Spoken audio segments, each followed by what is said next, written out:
전적인 타락과 전적인 무능력이 주는 오해.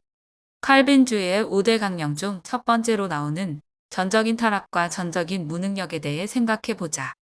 칼빈주의자의 주장은 인간은 스스로 선을 행할 수 없고 하나님을 찾을 수도 없으며 구원에 이를 수 없는 온전히 부패한 상태에 놓여 있다는 것이다.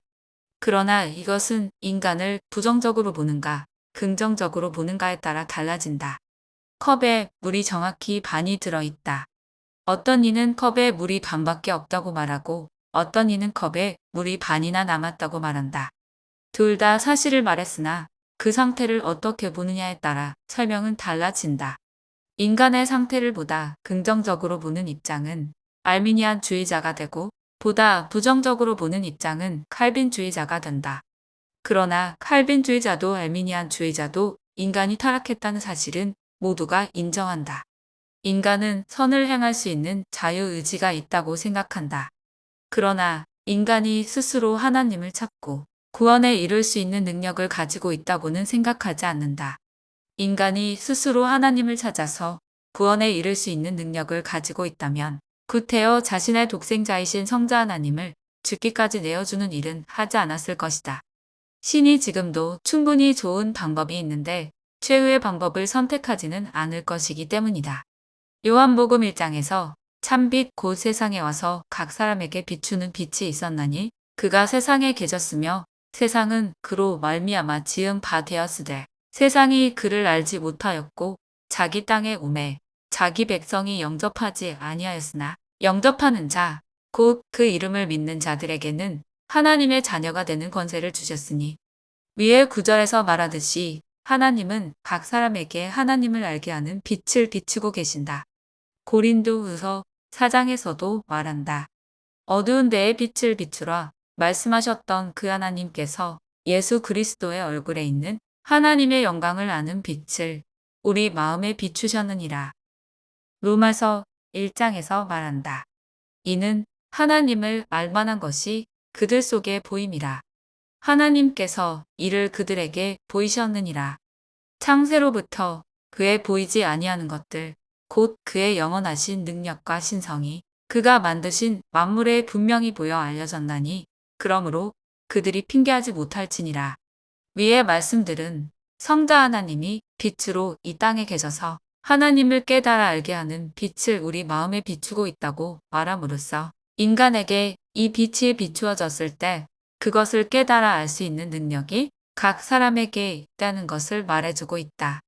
인간이 만약 이 빛을 알 수 있는 능력이 없다면 하나님은 이러한 방법을 사용하지 않았을 것이기 때문이다. 하나님이 만드신 만물에 신을 알 수 있도록 신의 능력과 신성을 나타내심으로써 사람들이 신의 존재를 몰랐다고 핑계댈 수 없도록 한 것이다. 바울의 말처럼 하나님을 알 수 있는 능력이 사람에게 있기 때문에 사람은 전적으로 부패하였다고 말할 수 없는 것이다.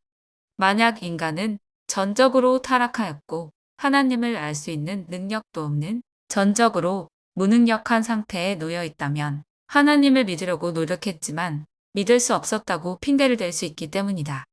아무것도 잘할 수 없는 한 방울의 물도 없는 사막에서 꽃이 피는 것이 더욱 아름답고 참혹한 전쟁의 폐허 속에서 살아 돌아온 군인은 더욱 극적인 기쁨을 주듯이 아무것도 할 수 없고 아무 소망도 없는 상태의 인간에게 값없이 주시는 무조건적인 하나님의 사랑은 더욱 은혜롭게 느껴진다. 그러나 그렇다 하여도 그것이 옳은 설명이라고 할 수는 없다. 바울의 말처럼 선을 더하기 위해서 악을 행하자 하는 것처럼 느껴지기 때문이다. 인간에게는 선을 행할 능력도 있고 하나님이 각 사람의 마음에 빛을 통해 알게 하시고 모든 만물에 하나님을 알만한 것들을 드러내 보이심으로 하나님을 찾을 수 있음에도 불구하고 하나님을 알 때 하나님을 영화롭게도 아니하며 감사하지도 아니하고 오히려 그 생각이 허망해지며 어리석게 되어서 하나님의 영광을 썩어질 새와 짐승과 기어다니는 동물 모양의 우상으로 바꾸었다. 그래서 하나님은 그들을 마음의 정욕대로 더러움에 내버려 두사 온갖 죄에 대하여 사형당할 자가 되게 하셨다. 결국 사람은 자신의 자유의지로 선을 버리고 악을 선택한 것이고 하나님이 그들의 마음에 주신 빛과 만물에서 보여지는 능력과 신성으로 하나님을 충분히 알 수 있음에도 불구하고 온갖 죄를 짓고 우상을 만들어 섬김으로써 사망당할 자가 된 것이다.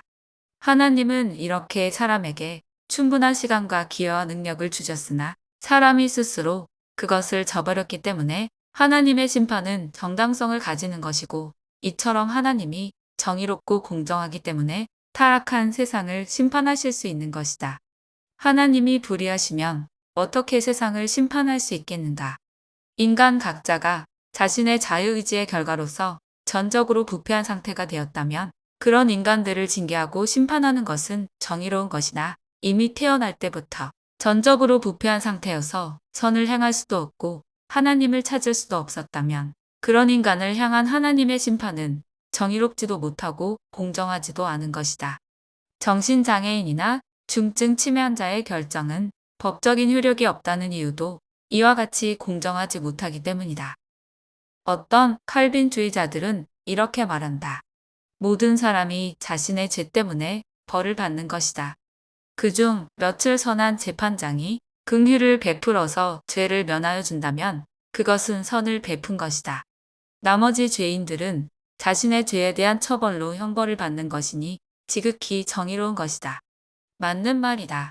그러나 각자가 가지게 되는 죄가 자신이 스스로 지은 죄에 대한 벌이라면 응당 벌을 받는 것이 정의로운 것이나, 선을 불가항력적으로 행할 수 없는 자에게 너는 죄를 지었으니 죄에 대한 형벌을 받아라, 그것이 정의로운 것이다 라고 말할 수는 없는 것이다. 인간은 태어나면서부터 선에 대해 전적으로 부패하고 전적으로 무능력한 상태에 있는 것이 아니라 단지 선을 향한 지향성이나 지속성에 있어서 결함을 가지고 있는 것이다. 그렇기 때문에 죄를 하나도 짓지 않는 완전한 인간은 없다고 말하는 것이다. 누구나 선을 행할 수 있고 그 선을 지속할 수도 있다. 그러나 그 지속성은 오래가지 못하고 곧 다시 죄를 짓게 되며 악에 치우쳐 사망에 이르게 된다. 즉, 인간은 선을 행할 수 있으나 지속적이지 못하고 그 지향성도 치우치게 됨으로써 올바른 길로 가지 못하며 인간을 자신의 정욕대로 또는 자유의지대로 내버려 둔다면 결국에는 인간의 영은 전적으로 부패한 상태, 즉 멸망으로 끝나게 된다는 것이다. 칼빈주의자들은 인간의 자유의지가 선을 행할 수도 있고 하나님의 빛의 인도를 받아 하나님을 찾을 수도 있다면 이것은 인간을 스스로 높이는 것이며 하나님의 주권과 오직 은혜로 구원을 받는다는 명제를 무너뜨리는 것이라고 생각한다. 그러나 이것은 칼빈주의자들이 가지는 큰 결함이자 하자이다. 달이 지구의 주위를 돈다는 것이 달을 지구의 위성처럼 보이게 하지만 달이나 지구가 모두 태양의 주위를 돌고 있다는 사실은 변하지 않는다. 이렇게 구원을 이루시는 하나님의 예정과 은혜는 우리의 이해와 이성을 훨씬 뛰어넘는 우주의 신비라는 것이다. 이것은 마치 기차를 탄 사람이 그 기차 속에서 반대로 달리면 나는 기차와 반대로 가고 있기 때문에 도착지도 다를 것이라고 생각하는 어리석은 사람과 같은 것이다. 칼빈주의자들은 구원은 사람의 노력으로 얻을 수 있는 것이 아니며 인간의 성취물이 될 수 없다. 행위에서 난 것이 아니니 하나님의 선물이다라고 말한다. 장로교 신자들은 누구나 구원은 하나님의 주권에 속한 것이고 오직 선물임을 부인하지 않는다. 그러나 이 말은 인간의 행위, 즉 공덕으로는 구원을 얻을 수 없다는 것이지, 인간은 믿음으로 의롭다함을 받는다는 구원의 전제를 부인하는 것은 아니다. 믿는다는 것은 인간의 입장에서는 인간 의지의 산물이기도 하고 예정론적 입장에서는 신이 작정하신 계획을 인간의 마음속에서 행하시는 선하신 일이기도 하다. 그래서 믿음과 행위를 구분한다는 것은 관념적으로는 쉬워 보여도 실상은 무척이나 어려운 일이다. 칼빈주의자들의 입장에서도 의인은 믿음으로 의롭다 칭함을 받는다는 것을 부인하지 않지만 더 정확하게는 하나님의 예정하심으로 구원을 받는다고 생각한다. 왜냐하면 택하심을 받은 자들만이 하나님을 진정으로 믿을 수 있기 때문이다. 그래서 어찌 보면 믿음은 하나님의 택하심에 대해 부차적으로 나타나는 현상에 불과하며 인간이 자신의 자유의지를 통해서 믿음을 갖게 되는 것이 아니라 하나님의 예정하심과 그의 강권적인 역사하심에 따라 인간의 자유의지가 복종함으로써 나타나는 결과라고 생각한다. 이렇게 구원을 얻을 수 있는 두 가지 길이 있다. 인간의 의지를 통한 믿음의 방식과 하나님이 택하신 자들에게 일어나는 성령의 강권적인 역사. 과연 솔로몬이라면 고민하는 우리에게 어떤 해안을 줄 수 있을까? 한 갓난 아이의 어머니라고 주장하는 두 여인이 있다. 두 여인은 끝까지 자신의 아이라고 주장한다. 왕은 그 아이를 반으로 갈라 두 여인에게 나눠주라고 판결한다. 그 판결을 들은 두 여인 중 하나는 판결에 동의했고 한 여인은 그렇게 하지 말고 그 아이를 저 여인에게 주라고 말한다. 그 아이의 진짜 어머니는 자신의 아들을 위하여 마음이 불붙는 것 같았다고 말한다. 다른 여인은 내 것도 되게 말고 내 것도 되게 말고 나누자라고 말한다. 나는 구원이 하나님의 전적인 주권에 속한다는 사실도 인정하고 인간은 자신의 의지로 믿고 구원을 얻는다는 이신칭의도 인정한다. 이 둘 중 하나는 진리이고 다른 하나는 틀렸다고 말할 수 없을 때 우리는 쉽게 그 둘을 갈라 반으로 나누어 본다. 예정론도 이신칭의도 맞으니 둘 다 조금씩 섞자고 한다. 하나님이 예정하신 자들은 하나님을 믿게 되고 그러한 믿음을 보신 하나님은 의인으로 인정하시고 구원해 주신다는 쉬운 생각이 떠오른다. 그러나 이것을 받아들이는 것이 바른 선택일까? 혹시 가짜 어머니가 되는 것은 아닐까? 진짜 어머니라면 아이를 갈라 그 생명을 잃게 하지는 않을 것이다. 왜냐하면 자신이 아들을 소유하는 것보다 아들이 살기를 더욱 권하기 때문이다. 갓난 아이는 인간이 되고 인간을 살리기 위해 성자 하나님은 자신의 침묵권, 즉 자신의 주권을 포기한다. 구원은 하나님께 속한다는 침묵권을 포기하는 것이다. 하나님이 스스로 구원에 대한 주권을 포기함으로써 아이가 살 수 있는 것처럼 연약한 인간은 믿음으로 구원을 얻을 수 있게 된 것이다. 그러나 이것은 진정한 구원의 소유권이 하나님에게 있다는 것을 반어적으로 말해주고 있다. 왜냐하면 자신이 가지고 있지 않은 것을 포기할 수는 없기 때문이다. 믿음으로 구원을 얻는다는 것이 하나님이 인간에게 구원의 결정권을 넘겨준 것처럼 보일 수도 있다. 그러나 달이 지구를 중심으로 공전을 하는 것 같아도 결국은 달이나 지구가 모두 태양을 중심으로 공전하고 있다는 사실을 알게 된다면 여전히 우리의 구원은 하나님에게서 나온다는 진실을 우리의 이성을 넘어 어렴풋하게 이해할 수 있지 않을까. 빛은 입자이기도 하고 파동이기도 하다는 서로 모순된 빛의 이중성을 현대과학계는 지지한다. 원자의 불확정성의 원리를 주장하며 빛이 순간이동을 한다고도 주장한다. 거기에 더해 모든 물질 세계에서는 관찰하기 전에는 어떠한 물질이 존재하는지 유무를 알 수 없고 슈에딩거의 고양이라는 이론을 통해서 고양이는 살아있는 동시에 죽어있다는 말을 한다. 물질 세계를 가장 객관적인 실험을 통해서 증명해야 하는 과학계에서 조차도 물질적으로 양립할 수 없는 것의 양립을 주장한다.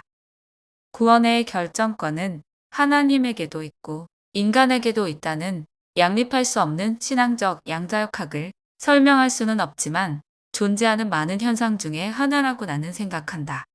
단순히 생각해도 인간이 설명할 수 없는 모순된 것들은 모두 거짓이다. 라고 말할 수는 없다. 세상에는 모순되는 많은 현상들이 이미 존재하기 때문이다. 빛이나 전자처럼 말이다. 마음만 먹으면 누구든지 주문을 걸어 자신을 사랑하게 할 수 있는 능력을 가지고 있는 위대한 마법사가 있다고 해보자. 그 마법사가 자신이 진정으로 사랑하는 여인을 주문을 걸어 사랑에 빠지도록 하고 싶을까? 아니면 그녀가 자신을 사랑하도록 자신의 사랑을 증명하고 싶을까? 하나님은 위대한 마법사보다 더욱 위대한 분이 아니신가? 사람도 하지 않을 방법으로 인간의 사랑을 받으려고 하지는 않을 것이라고 나는 생각한다. 그러나 모를 일이다.